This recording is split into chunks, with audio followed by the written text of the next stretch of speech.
नमस्कार। आज हम बात करेंगे एयर इंडिया फ्लाइट 171 के बारे में। वो दुखद हादसा जो हाल ही में अहमदाबाद के पास हुआ। हमारे पास कई न्यूज़ रिपोर्ट्स हैं, कुछ शुरुआती जांच की बातें भी हैं।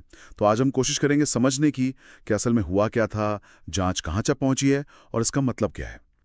तो हुआ ये कि 12 जून 2025 को एयर इंडिया की फ्लाइट AI 171, ये एक बोइंग 787-8 ड्रीमलाइनर था। अहमदाबाद से लंदन गैटविक जा रहा था।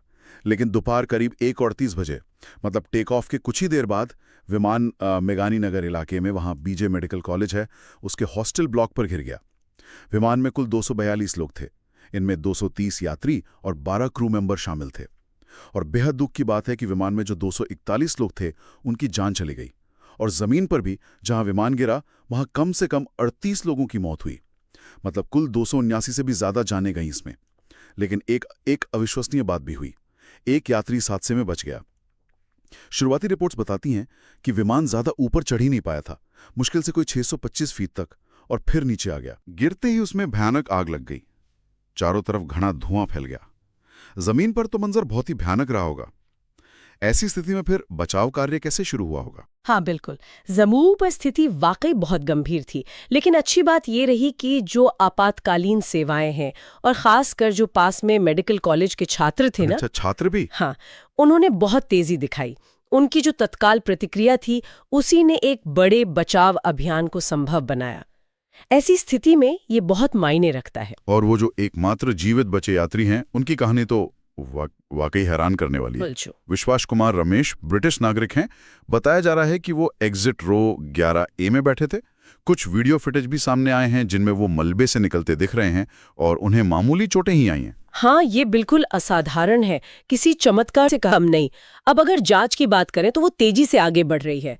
विमान के जो ब्लैक बॉक्स होते हैं ना, हाँ, CVR और FDR, बिल्कुल, कॉकपिट वॉइस रिकॉर्डर जो कॉकपिट की बातचीत रिकॉर्ड करता है, और फ्लाइट डेटा रिकॉर्डर जिसमें उड़ान के सारे तकनीकी आंकड़े होते हैं, वो दोनों ही दुर्घटना के तुरंत बाद मिल गए थे। अच्छा, ये तो अच्छी बात है।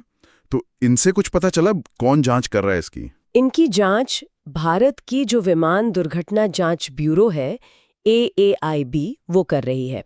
और इसमें UK, US और बोइंग कंपनी के विशेषज्ञ भी मदद कर रहे हैं। और जो शुरुआती जांच इशारा कर रही है, वो काफी चौंकाने वाली बात है। क्या? अत्यंत दुर्लभ दोहरे इंजन की विफलता, मतलब extremely rare dual engine failure. दोनों इंजन एक साथ फेल हो गए? हाँ, ऐसा अंदेशा है। ये बहुत ही कम होता है। साथ ही विमान के फ्लैप या लैंडिंग गियर में भी कुछ दिक्कतें हो सकती हैं, इसकी भी जांच हो रही है। पर दोनों इंजनों का एक साथ फेल होना, ये तो मतलब एक 787 जैसे आधुनिक विमान में थोड़ा अजीब नहीं लगता? बिल्कुल, ये बहुत ही असामान्य है। इसीलिए जांचकर्ता हर पहलू को बहुत बारीकी से देख रहे हैं। ब्लैक बॉक्स का डेटा बताएगा कि उस वक्त क्या हुआ था। उम्मीद है कि करीब 3 महीने में एक शुरुआती रिपोर्ट आ जाएगी। उससे शायद तस्वीर थोड़ी और साफ हो।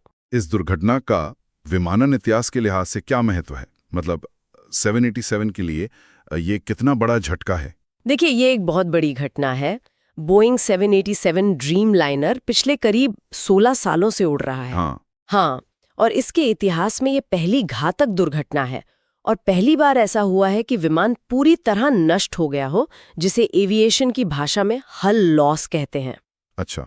और भारत के लिए भी देखा जाए तो ये हाल के सालों की सबसे भयानक विमान त्रासदियों में से एक है। जाहिर है इस पर काफी प्रतिक्रियाएं भी आई होंगी, राष्ट्रीय और अंतर्राष्ट्रीय स्तर पर। हाँ बिल्कुल, प्रधानमंत्री मोदी, UK सरकार, दुनिया भर के नेताओं ने गहरी संवेदना व्यक्त की है। भारत के नागरिक उड्डयन मंत्रालय ने एक उच्च स्तरीय समिति भी बनाई है जो सुरक्षा नीतियों की समीक्षा करेगी। और एयर इंडिया, वो क्या कर रही है? एयर इंडिया भी अपने बेड़े ने जो बाकी 33 ड्रीम लाइनर हैं, उनका गहन निरीक्षण कर रही है।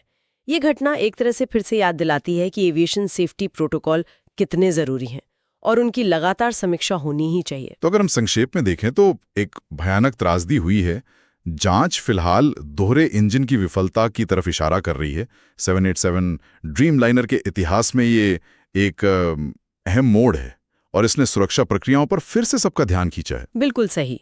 आगे की जांच में ब्लैक बॉक्स डेटा, कॉकपिट की रिकॉर्डिंग, इंजनों का प्रदर्शन और दूसरी जो भी संभावित तकनीकी दिक्कतें हो सकती हैं, उनका बहुत गहराई से विश्लेषण होगा।